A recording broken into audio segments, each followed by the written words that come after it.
آج لوگ کہتے ہیں کہ جی دین پر عمل کرنا بڑا مشکل ہو گیا ہے، سارا معاشرہ بگڑا ہوا ہے، رشوت کا بازار گرم ہے، ہم کاروبار کریں تو کیسے کریں، بغیر رشوت کے کام نہیں ہوتا،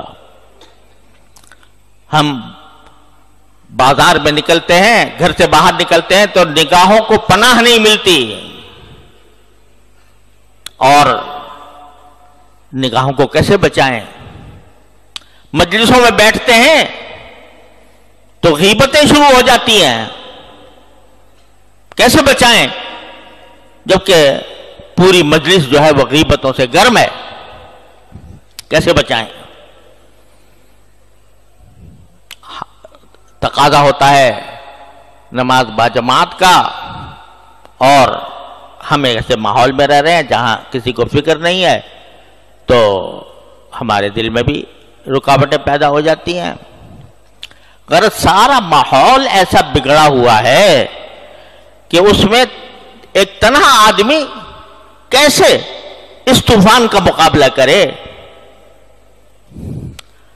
تو یہ دعا اللہ تعالیٰ نے تلقین فرمائی، ارے بھائی اگر مشکل پیش آ رہی ہے، دشواری ہو رہی ہے، پریشانی ہو رہی ہے، تو کیوں ہم کو نہیں پکارتے؟ کیوں ہم سے نہیں کہتے؟ کہو ربنا آتنا من لدنک رحمتا وہیئ لنا من امرنا رشدا۔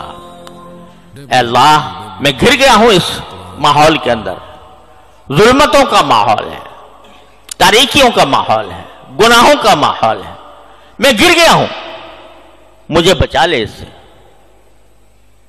تو آپ مانگو گے، صدق دل سے مانگو گے، اخلاص کے ساتھ مانگو گے، تو ممکن نہیں ہے کہ رد ہو جائے۔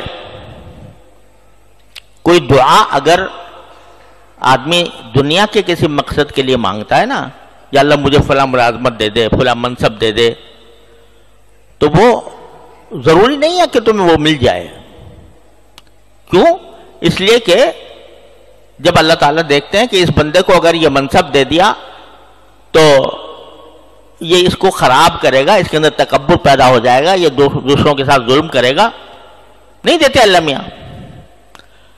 اس لیے نہیں دیتے کہ تمہاری مصلحت کے مطابق نہیں ہوتا۔ لیکن اگر تم اللہ سے دین مانگو، صلاح مانگو، گناہوں سے بچنے کی توفیق مانگو، طاعات اور عبادات کی عمل کرنے کی توفیق مانگو، اور صدق دل سے مانگو، تو کیا وجہ ہے کہ اللہ میاں قبول نہ کرے؟ دشمنی ہے تمہارے ساتھ اللہ میاں کو۔ تو اس لیے یہ سبق دیا جا رہا ہے کہ جس طرح وہ گر گئے تھے دقیانوس کی سلطنت میں، کفر و شرک میں گر گئے تھے، موت سامنے کھڑی ہوئی تھی، لیکن انہیں ہمیں پکارا، ہم نے ان کو اس طرح معجزانہ انداز میں اس ظلم و ستم سے بچا لیا۔ تو اس لیے جب کبھی یہ شیطان کا دھوکہ دل میں آئے کہ بھائی اگر بعض لوگ کہتے ہیں کہ جی اگر ہم صحابہ کرام میں کے زمانے میں پیدا ہوتے تو پھر ہمارے لیے دین پر چلنا آسان ہو جاتا، لیکن ہم تو ایسے 21ویں صدی میں پیدا ہوئے ہیں جہاں ہر طرف ظلمتیں بکھری ہوئی ہیں، تو کیسے دنیا سے لڑائی مول لیں؟ تو ہمارے حضرت والا فرمایا کرتے تھے، اللہ تعالیٰ ان کے درجات بلند فرمائے، کہ ذرا تصور کرو کہ میدان حشر سجا ہوا ہے اور اس میں اللہ تبارک و تعالیٰ کے سامنے تم پیش ہوئے ہو، تم سے سوال ہو رہا ہے کہ تم نے دین کے فلاں حکم پر کیوں نہیں عمل کیا تھا، فلاں گناہ کا کیوں ارتکاب کیا تھا؟ جواب دے دو اللہ میاں کو کہ اللہ تو نے پیدا ہی ایسے موقع پہ، ایسے زمانے میں پیک کیا تھا جہاں طرف فسق و فجور کا بازار گرم تھا، تو وہاں میں اپنے آپ کو کیسے بچاتا؟ تو اللہ تعالیٰ اس کے جواب میں اگر یہ فرمائے کہ اگر تمہیں مشکل پیش آ رہی تھی مجھ سے کیوں نہیں مانگا؟ میں نے جگہ جگہ قرآن کریم میں فرمایا ان اللہ علی کل شیء قدیر۔ کیا میری قدرت پر بھروسہ نہیں تھا؟ کیا میری رحمت پر بھروسہ نہیں تھا؟ کیوں نہیں مانگا مجھ سے؟ اخلاص کے ساتھ کیوں نہیں مانگا؟ کوئی جواب ہوگا؟ لہذا اگر کبھی یہ خیال آئے، ایک آدمی ہے کسی گناہ میں مبتلا ہے، نہیں چھوڑا جا رہا اس سے، تو یہ تو کرے کم سے کم روز مانگے، چلتے پھرتے مانگے، اٹھتے بیٹھتے مانگے، یا اللہ میں پھنسا ہوا ہوں، اپنی رحمت سے مجھے اسے نکال دیجیے۔ کوشش بھی کرے اور اللہ سے مانگے بھی۔ دیکھو ان حضرات نے یہ نہیں کیا کہ وہیں بیٹھے رہتے اسی ماحول کے اندر اور ماحول میں بیٹھ کر مانگتے اللہ میاں سے کہ مجھے نکال دے ان میں سے۔